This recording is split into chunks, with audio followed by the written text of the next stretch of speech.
Who doesn't love crepes? A thin pancake that originated in France and is enjoyed worldwide. These delicate delights can be served sweet or savory and are popular for breakfast, brunch, lunch, and dessert.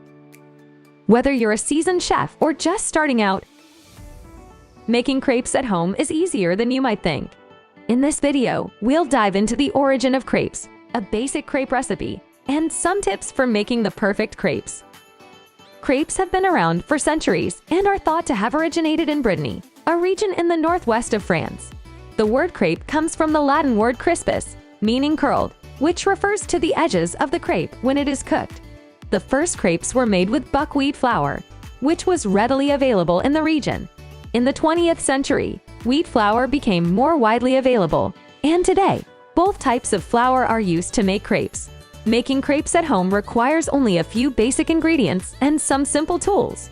Here's a basic crepe recipe to get you started. In a mixing bowl, whisk together the flour and eggs. Then add the milk and water to the bowl and whisk until the mixture is smooth.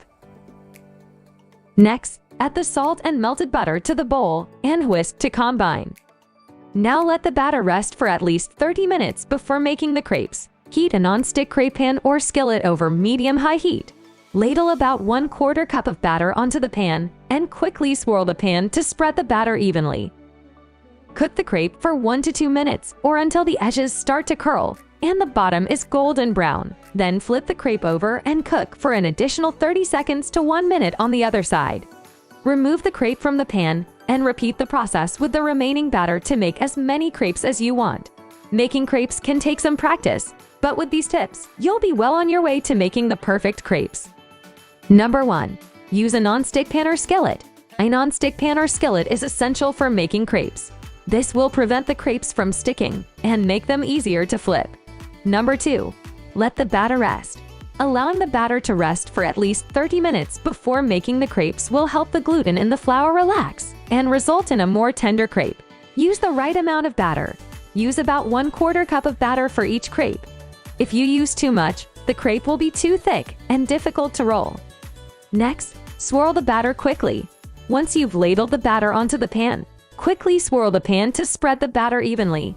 If you take too long to do this, the batter will start to cook before you've had a chance to spread it, resulting in a lumpy crepe. Number 5. Don't overcook the crepe. The crepe should be cooked until the edges start to curl and the bottom is golden brown. Overcooking the crepe will make it dry and difficult to roll. Number 6. Get creative with fillings. Crepes can be filled with a variety of sweet or savory ingredients, such as Nutella and strawberries or ham and cheese. Don't be afraid to get creative and experiment with different flavor combinations. Number 7. Serve them hot. Crepes are best served hot off the pan. If you need to make them in advance, you can reheat them in the microwave or in a warm oven. Lastly, practice makes perfect. Making crepes takes practice, so don't be discouraged if your first few attempts don't turn out perfectly. Keep practicing and experimenting with different techniques and recipes until you find the perfect crepe for you.